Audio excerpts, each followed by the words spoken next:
So, about a month ago, Elon Musk appeared for a deposition in a lawsuit against him because he made a defamatory claim about a Jewish man having been a part of a neo-Nazi brawl. He didn't want the deposition released. It's been released. Now, the full deposition can be found. It's all online if you want to look through it. It's also the transcript of a full deposition. So it's, there you go. You've read it. Well done. It's a while. Thankfully, you know, we've got other people on the scene to provide us their summary. From HuffPost, H-bomb, don't come after me. This is also very long. I'm going to get to the important parts, okay? Please, God, have some mercy, okay? Elon Musk was deposed last month over his role in allegedly promoting a false conspiracy theory that a 22-year-old Jewish man participated in a neo-Nazi brawl. Musk tried to keep the deposition from going public, and perhaps for good reason. It did not go well for him. Quote, "There's some kind of risk that what I say is incorrect, but want us to balance that against having a chilling effect on free speech in general, which would undermine the entire foundation of our democracy," end quote, from Musk said during the deposition. Or, in other words, I may say things that are wrong, but if I couldn't say things that are wrong, I would feel like I couldn't say anything at all. Does he really mention free speech every time he talks? Yes. And I go once more to my favorite XKCD comic, that deferring to the First Amendment whenever your behavior is questioned is the ultimate concession, because all you have to say in defense of your behavior is that it's not literally illegal for you to express it. The lawsuit against the billionaire, filed in October, alleges that Musk used his colossal social media platform to amplify a false far-right conspiracy theory linking 22-year-old Ben Brody to a brawl in Oregon between the neo-Nazi group Rose City Nationalists and the Proud Boys, a neo-fascist fight club. Yes, this was a Nazi-on-Nazi fight. The brawl occurred during Oregon City's first Pride Night Fest, when both groups came to disrupt the event and spew anti-LGBTQ+ rhetoric. So, that's right.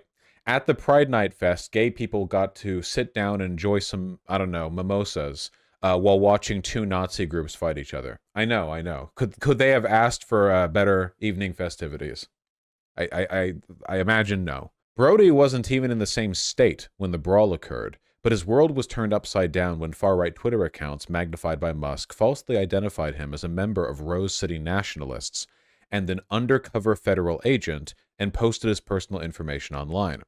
Musk amplified the conspiracy theory repeatedly to his more than 180 million followers, suggesting Brody was a fresh-faced federal agent pretending to be a neo-Nazi in a false flag situation, a phrase used to suggest a harmful event was deliberately set up to misrepresent a group or person. Yeah, these guys, they're not Nazis. What's even a Nazi, you know?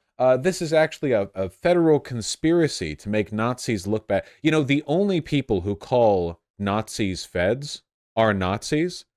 It's the same as how the only people who call DSA feds are socialists. Like, liberals don't call the DSA or CPUSA feds. Fascists don't call the DSA or CPUSA feds. Why would they? Socialists call those two group feds. In much the same way, Nazis call Nazi groups feds, or full of feds, or say you're a fed if you're in that group or whatever. Looks like one is a college student who wants to join the government, as another maybe an Antifa member, but nonetheless a probable false flag situation Musk posted to Twitter. I love getting these reminders now and again on how, like, overt he is, you know? Like, Elon Musk seeing a brawl between two Nazi groups and going, yes, this person, definitely a false flag. You know, like, literally indistinguishable from, like, 2018 era alt-right posting, but from the owner of Twitter and one of the wealthiest men in the world. Brody said he and his family were forced to flee their home amid the fallout from Musk's posts. He's seeking more than $1 million in damages. The next court so like one pinprick to him. The next court hearing is scheduled for April 22nd. On March 27th, Musk sat for a 2-hour deposition with attorneys from both parties over Zoom. Following the testimony, Musk's lawyer, Alex, filed multiple emergency motions in an attempt to keep the deposition sealed. Do you think Elon Musk surfed on B? If Elon Musk surfed on B, he would be one of the people who would get ratioed in Twitter threads and then would post the link to the thread on 4chan and say, hey guys, you raid this guy, raid this, hey 4chan, hey B Army, raid this guy. I'm asking that this transcript be marked as confidential Spyro said at the end of Musk's deposition, according to the transcript. That's what I'm asking for, okay? Please, God, please don't let this get out, please. Spyro's efforts failed after a judge struck down his motions. Though video of the deposition has not been made public, please. HuffPost obtained a copy of the full transcript, which was made public Monday. This is really good, guys. During his deposition, Musk admitted he has a, quote, limited understanding of the lawsuit against him, said he thought Brody's attorney was the one suing him, and revealed he did no research in determining whether Brody was involved in the brawl after seeing the accusations on Twitter. Sorry, this is going to be a rough one for all of us, okay? Just stay through it with me, okay? Musk also made broader admissions about his failures with Twitter, which has plummeted in value since his takeover in 2022, saying he, quote, may have done more to financially impair the social media site than help it. How did they get this out of him in a deposition on defamation for something unrelated? Musk also confirmed that he once used a burner account on Twitter seemingly to roleplay as his toddler son. Remember that one? That one time he shared screen of his Twitter and it showed that he had another account which shared the same profile picture as, well, it should be described here. Yeah, he roleplayed as his baby son on Twitter. He was doing some goo goo gaga shit because his son was 5 or whatever. Thread of Elon test account. Again, how did they get him to admit this? Yeah, it was this one. I finally turned 3 on May 4th. Laughing, crying emoji to Matthew Iglesias. For the love of God, can someone follow me? Hello, please follow me. Now no one follows me, frowny face. Only one person is following me, sigh. Wow. Crypto is confusing.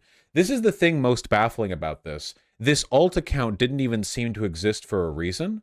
It seemed like he would literally just go on here to say... It's weirder, right? If it was for a purpose or there was some kind of, bit that he was doing, that would be one thing. Do you like Japanese girls? What nightclub were you at? I wish I was old enough to go to nightclubs. They sound so fun. Elon Musk sitting down at his computer after buying Twitter, switching to his alt account, which he keeps in the same email as his main account, the one that owns the site, and typing this out. Why does Biden need so many cars? Does he have a big family? I love Hong Kong, yay! Buenos Aires is such a beautiful city. I can understand why he, Sam Bankman-Fried, wants to visit. I heart libertarians. In response... Oh, sorry, I'm sorry. I heart librarians. In response to Sam Bankman-Fried's girlfriend and the grippy must have been unfathomable. I think this was a sex thing. I think this is age regression.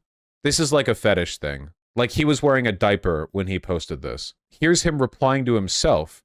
Elon Musk posts a Pornhub, man fucks 5 million people at once. Sam Bankman-Fried. Is this a real peon video? Vosh, age regression isn't a fetish. Oh, fuck. So you have it then. Yeah, I see how it is. You know perfectly well it is for plenty of the people who have it. Don't you? I'm not getting this shit from you people, okay? I am not saying Elon Musk posted all this while wearing a diaper and getting indignant replies from chat. You are not doing this to me. I'm afraid you do not grasp the enormity of who it is you are dealing with. Removes diaper, revealing 2 sub-diapers. Shall we continue? Okay. All right. Always a drill tweet. Always a drill tweet. Yeah, so apparently he confirmed that. I mean, we knew anyway, but how did he confirm? Okay. I would rather die in prison than admit to that. I'm guilty of many self-inflicted wounds, Musk testified. From the outset of the deposition, Spyro traded barbs with Brody's attorney, Mark Bankston, as Musk attempted to answer basic questions about the case. Ooh. Do you think you did anything wrong to Ben Brody? Asked Bankston, who's based in Houston. Spyro interjects, saying, this isn't a question you're allowed to ask by the court. Okay, pardon me for not knowing that much about law, but it's a deposition, not a testimony. Can't you ask whatever? Or I know the requirements are different. Depends. I'll just say that it's more complicated than I understand and move past it, you know. Bankston was the Sandy Hook lawyer who was going against Alex Jones. So the guy who wanted to sue Elon Musk... Okay, so what happened then was a guy said, I want to sue Elon Musk because he defamed me. And this guy, Bankston, was like, hey, I'll work pro bono.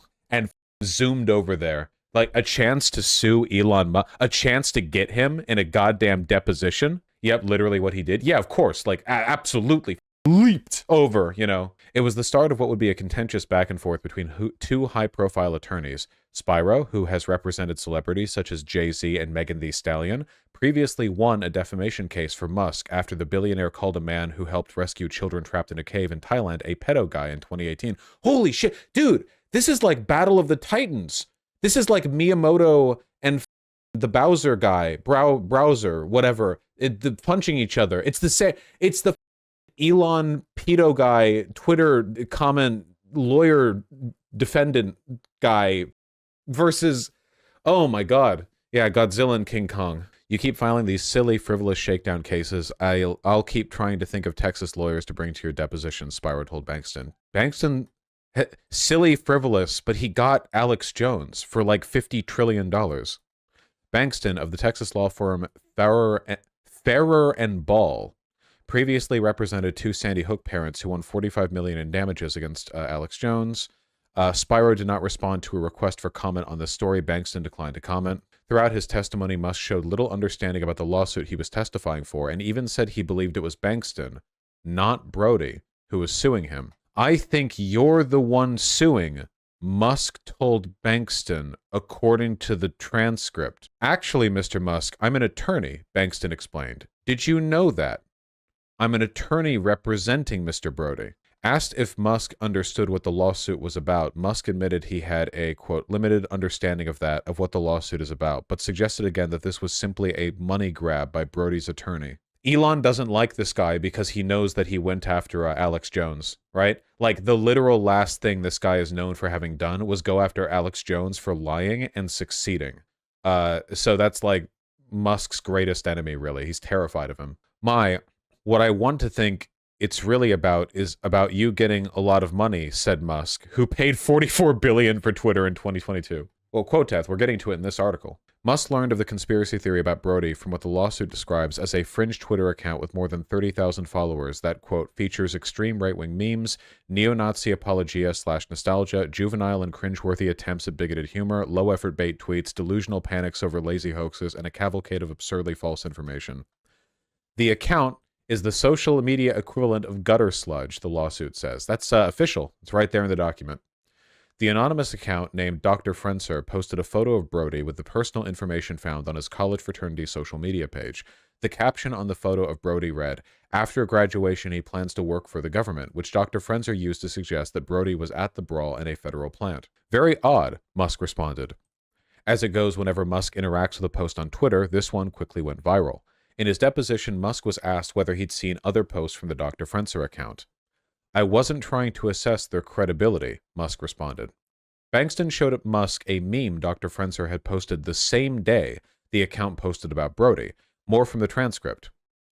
Bankston, the plaintiff's lawyer, says, and here it says at the top, "Is this meme insensitive to Jewish persons?" And then there's a meme of the United Nations logo that says, "Founded in 1945 to end all wars, the United Nations. The world has been at war ever since. Do you know if you saw this?"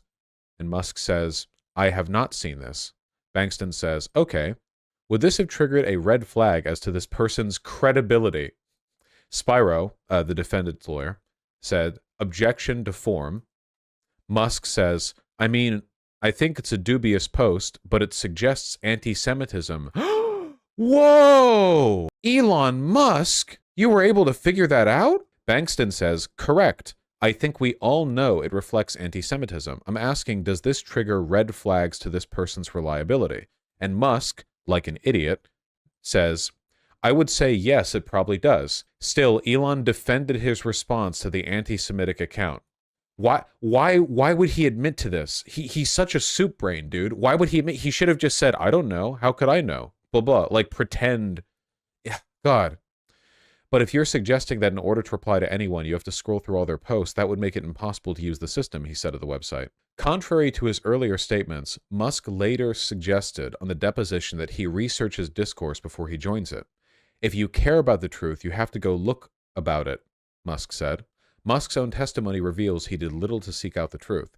"Would it be fair for me to say that, other than the tweets you interacted with, you did not secure other information about this unmasked brawler?" Bankston said at one point. "I don't recall securing other information," Musk responded. During his testimony, Musk criticized what he called the, quote, traditional legacy news industry, end quote, while lauding Twitter's community notes, a website tool that allows users to add corrections or add additional context to misleading or untrue posts. I feel bad for Musk's lawyer now, Lamau. Yeah. Can you imagine being this guy's lawyer? Jesus Christ. Musk called Community Notes the best system on the internet for fact-checking and said he tagged Community Notes in his post referencing Brody as a show of good faith, the transcript shows. And I think I really did this in good faith because I would not ask for a fact check, which is what I do by adding Community Notes, Musk said, according to the transcript. Musk did tag Community Notes in his post about Brody, but a note was never added to the false claim. The post remains on Twitter today without a correction. Oh, look, the person who Elon was replying to had the good presence of mind to delete the tweet. Elon is the one who still has his tweet up. Remarkable. Where are the replies? Oh, I don't know. Twitter, it could have been him. It could have been that I have Elon blocked. I don't know. Elon probably legally cannot delete that tweet till the trial is over. That might be part of it. Not really sure. Musk was also asked about his interactions with posts on Twitter, which can make an otherwise invisible post go instantly viral. Bankston pointed out that his post on Twitter refers to a college student who wants to join the government was seen by more than 1 million times according to Twitter's metrics. Musk downplayed the number and argued his post was merely a reply to someone else, which attracted less viewership than his own post would. From the transcript, Bankston says, "You do understand that the amount of people who saw this, who have viewed this, is equivalent to all 30 Major League Baseball stadiums filled to capacity? You wouldn't dispute that? I mean, we're talking over 1 million people." Spyro, objection to form, the only thing this guy seems capable of saying. Musk says, "Yeah, that may seem like a large number, but it is not compared to the fact I believe there are something on the order of 5 to 8 trillion views per year, so 1 million is really not a big deal." Hit or miss, yeah. Not a big deal that this went out to that many people. Correct. Phenomenal. Like, think about this, okay? The charge here, right? The claim is that he engaged in defamation or libel or whatever, right? So in the deposition, he's like, 1 million people seeing a lie isn't that many. Like, why would you ever? In Musk lawyer's defense, you don't do much more than object in depositions. Okay, gotcha. In fairness, Poblado, he's dealing with people like Elon and Quoteth. You are like following along on the actual deposition here. I know there's a lot of really, really, really good shit in the deposition that isn't included in this article because I remember seeing stuff that hasn't been put in there, but we can't go over the whole thing. Like, it makes him look so stupid, the whole thing through. And Musk says, so Bankman says, not a big deal that went out to this many people. And Musk says, correct. And more of a, this is the kind of thing where advertisers, when it's contentious, will not advertise, which means we do not get revenue from it. After you took over the company, have you ever given instructions or taken any steps to have users see your tweets in particular more often? Oh, Quoteth, that wasn't that interesting. I'm ignoring you from now on. When you think about it, there are 8 billion people on the planet with only 458,000 murders per year. So when you think about it with Elon logic, it's not that big a deal. True. That's true. You didn't go to the right page? Yes, I did. Damn, I'm depressed. Yeah, well, it's what happens when you keep linking me a 500-page document and then ask me to scroll all the way down to it, you know? Think of the time invested while I'm reading something else. You got to think about that. You got to think about the math, right? It'd be one thing if you were linking a screenshot, because then I could quickly assess it, look at it, and then decide for myself whether or not I wanted to add it into this read. But because I have to actually scroll through the whole thing, the time investment means that basically anything is going to be disappointing. See, that's the difficulty, you know? When you're dealing with the 0 IQ ADHD-ridden dipshits that watch live streams, you know, you gotta keep things at their pace, you know? Keep racing, all right? We're at the goddamn retard relay, all right? And I'm right there with you. All right, anyway. Over the course of his testimony, Musk acknowledged his lack of restraint in posting on Twitter and the negative impact he's had in his company. He called them self-inflicted wounds, a reference to his own quote in Walter Isaacson's 2023 biography about him, though he says he hasn't read it. I would say that I'm guilty of many self-inflicted wounds, Musk testified. Last year, Motherboard and other internet sleuths traced a bizarre account on Twitter to Musk himself. The account, Elon Musk, appeared to be role-playing as his toddler son. And then we went over all that, yeah. Though the account's name is not mentioned in the transcript, Monday's court filing contained an exhibit of the Elon Musk account that was shown to Musk during his testimony. In the filing, Bankston alleges that Musk deleted the account in February on the same day of the court's discovery order. Asked about the account by Bankston during the deposition, Musk confirmed it was his, but dismissed it as a test account. No, I would not use the account, Musk testified, while being harder than anyone has ever been in their entire life. It was just used for testing. Later in the deposition, Musk again reflected on those self-inflicted wounds. And going back to the sort of self-inflicted wounds, the Kevlar shoes, I think this guy talks like Trump. And going back to this sort of self-inflicted wounds, the Kevlar shoes, I think I may have done more to financially impair the company than to help it, but I do not guide my posts by what is financially beneficial, but by what is believed as interesting or important or entertaining to the public. Yeah, Trump is entertaining at least. Jesus. A day after Brody had been falsely linked to neo-Nazis, the recent college graduate uploaded a video to Instagram begging for the harassment to stop. My family and I are just being harassed completely, and I would be more than happy to clear up any confusion if necessary, Brody says in the video. Oh, Brody. Brody.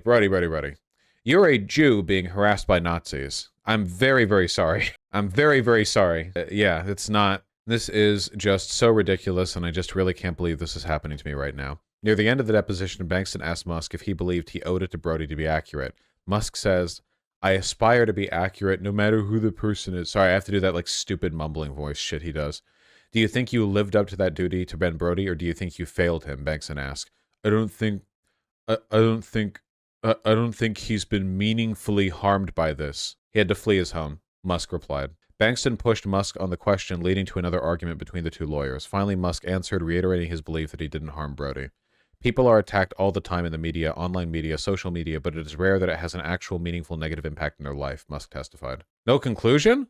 Well, they do have the whole thing linked down here. Yeah, I saw this. I saw some screenshots posted, which I kind of have to, I have to take a look at. There we go. Hi, Mr. Musk. Can you hear me okay? I can. Okay, do you think you did anything wrong to Ben Brody? Then Musk's lawyer says, okay, this isn't a question you're allowed to ask by the court, so we're not going to do this, Mark, or this deposition is going to be over before it starts.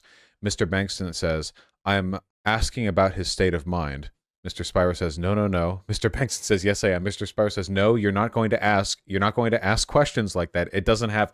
Okay, Mr. Spiro's thoughts, the lawyer, I'm guessing going into this, he was mostly thinking like Elon Musk is literally a simpleton and can't be allowed to speak. Like, the fewer questions he has to answer, the better. Like, I need to get this deposition ended as quickly as possible. This was literally right at the beginning. Like, literally, this was the, hi, Mr. Musk, can you hear me okay? And immediately, Spiro's like, nope, can't ask that, get out of here, sorry. Holding the, in contempt, deposition, in contempt. Lawyers, mods, I spilled my juice, I spilled my jace. Mods. Spyro has the cyanide pill in his mouth ready to swallow. Yeah, Spyro has the cyanide pill. He's like he's zooming, calling in a garage where there's a car idling. He has like a pistol on his desk. He's just, mods, don't let Elon talk. Anyway, Bankman says, I'm gonna ask. Spyro says, no, you're not, or you can go see the judge. Bankson says, let me read something for the record, all right? As you know, as the court told you in Unsworth versus Musk, the defendant's subsequent conduct can be relevant to his state of mind at the time of the alleged defamation. And as they say in Warner Brothers, actual malice may be inferred from the defendant's acts, words, and at or after the defamation. And if he's sitting here today and he has opinions about whether he did something wrong, that is relevant to the state of mind at the time he made the statements. Of course, I can ask him, do you think you committed actual malice? Do you think you were reckless? Of course I can ask those questions. And yeah, we'll go to the court over that. Holy shit, the layout. That was right off the bat. This is like 6 seconds into the beginning of the deposition. It's instantly dealing with this, you know? Oh my God. Spyro says, you didn't ask if he committed actual malice, obviously. Bankson says, I didn't. I asked something that was very relevant to that. I'd like to get him talking about things he did wrong. Spyro says, but that's the point. That's not what you're allowed to do in this deposition. You can't just get him talking. You can't do that. You can't make my client talk. He's a idiot. You can't do that. my juice. You can't ask questions in this deposition. Objection. This is devastating to my case.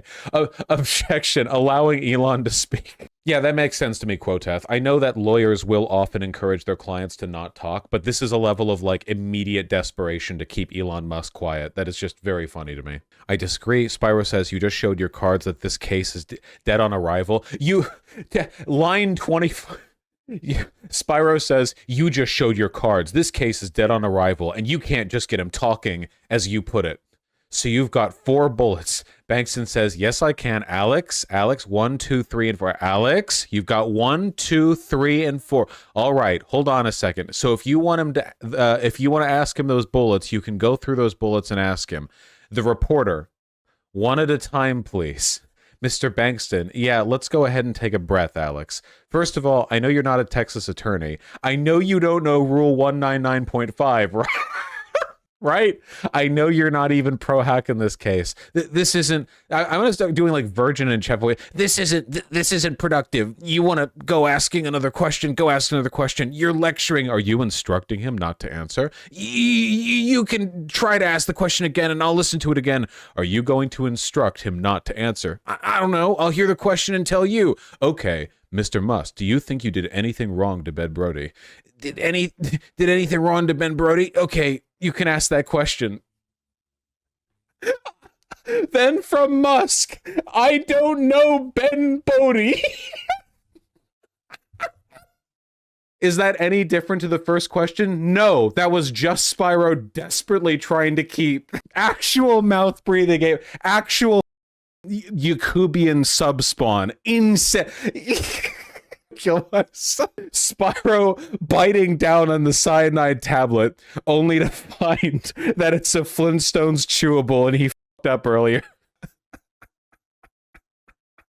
I mean, credit where credit's due. Assuming Spyro is a Weasley piece of shit, which he is, the only thing Spyro wants to do is obfuscate and hold up and buy for time and get this ended as quickly as possible because he knows that Musk is literally the first words out of Musk's mouth, man. Ben Bodie. I can't. Okay, I can't. It's too good. It's actually, oh my god. It's just this shit, the Rick and Morty court transcript voiceover. It literally is. It's like on that level. God. Turns out he did his work on license too. What? Musk lawyer Alex Spyro faces sanctions bid in Texas defamation fight. New York-based Spyro engaged in the unauthorized practice of law by preparing legal filings for Musk and appearing for his deposition despite not being licensed in Texas and lacking the court's permission. How does this keep happening?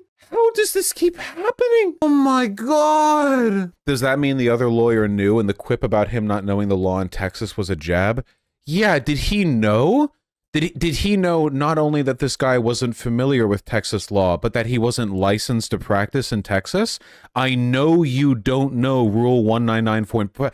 Maybe he knew. You can look up whether or not lawyers are like allowed to practice. He just proceeded with the deposition knowing the defendant's lawyer was okay. I don't know. Yeah, what is the Texas number? Of course I'm familiar with the Texas number. It's a kind of Tex-Mex food. Idiot. 199.5. Yeah. Christ alive. He also calls them out for not being allowed to be there. Oh, that was what the pro hoc meant. Pro hoc vice is a legal term for adding an attorney to a case in a jurisdiction which they're not licensed to practice in such a way that the attorney does not commit unauthorized practice of law, except he might have unauthorized practice of law. Okay, then it's not even. Did he think he could get away with it? I can't believe. It is genuinely beyond satire. Like it. I can't get over this, dude. The nanosecond the deposition begins, 5 minutes of bickering as Mr. Spyro desperately tries to keep his client from saying anything, and then finally, did anything wrong to Ben Brody? Okay, Mr. Bankston, you can ask that question. I don't know Ben Brody. It's too much. Technically not lying. Yeah, Musk thought he was being really, really smart because if he said Ben Brody, he would have been lying. But he was like, no, I don't know any Ben Brody. He's like, see, now the court, now it's not lying, see? Imagine being the judge for this. Imagine being the reporter for this. Isn't it cool how for basically all of human history, people believed that the financial and aristocratic elite were different to us? And now we know with absolute scientific assurance that they are. They're stupider. Like, isn't it great? Like, millennia of belief that there was any kind of meritocratic weight distributing the human population in the relative positions of power, disproven by the invention of the website Twitter. Oh my God, Bankston and Brody are the ones suing Elon's lawyers too. Wait, what? Wait. They're the ones filing that? Did I miss that? A recent college graduate suing Elon Musk for defamation is now taking on Musk celebrity attorney. Holy shit! For representing without credentials and behaving in a quote astonishingly unprofessional manner during a test. Oh my God! You done showed up to the wrong deposition, boy. This is Texas, where you are not allowed to practice law. You may not be able to practice law, but I hope you can practice a good do-si-do. Yeah, and he starts shooting at his feet. All right. You showed up to the wrong Dimmadome. Benjamin Brody with a very big hat. Okay. Everything Musk does is an It's Always Sunny bit. It is. Yeah, Elon goes to Texas.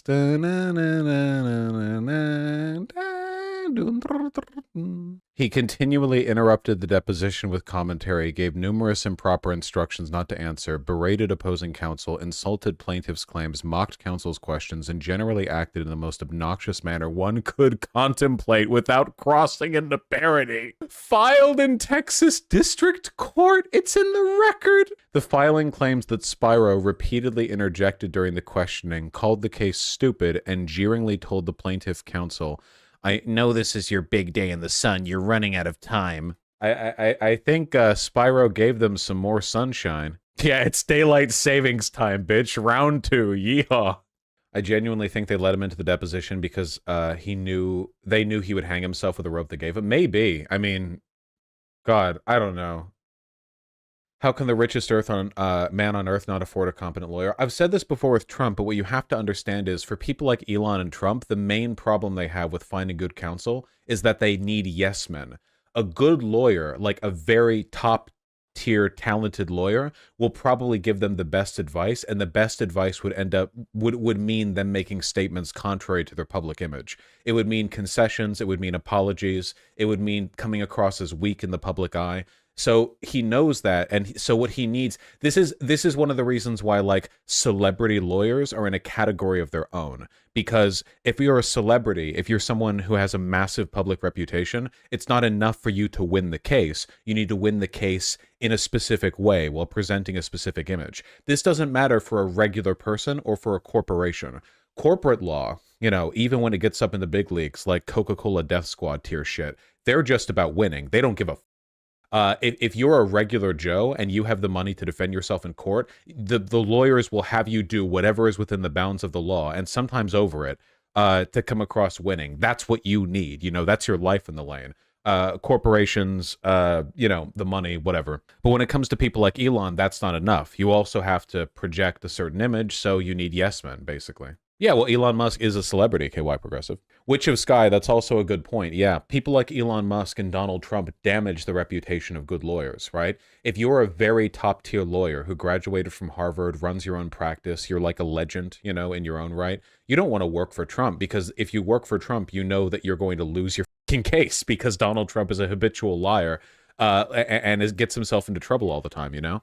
So, you know, there's also that limiting factor as well. You know, there's a sort of repellent, like a big hotshot lawyer who's like in the top of their field doesn't need those kinds of cases in order to prove themselves, you know? It would only tarnish their reputation. All right, well, that was about the funniest thing that I've ever learned or read about, and I'm very happy about it. You know, I'm pretty darn happy about it.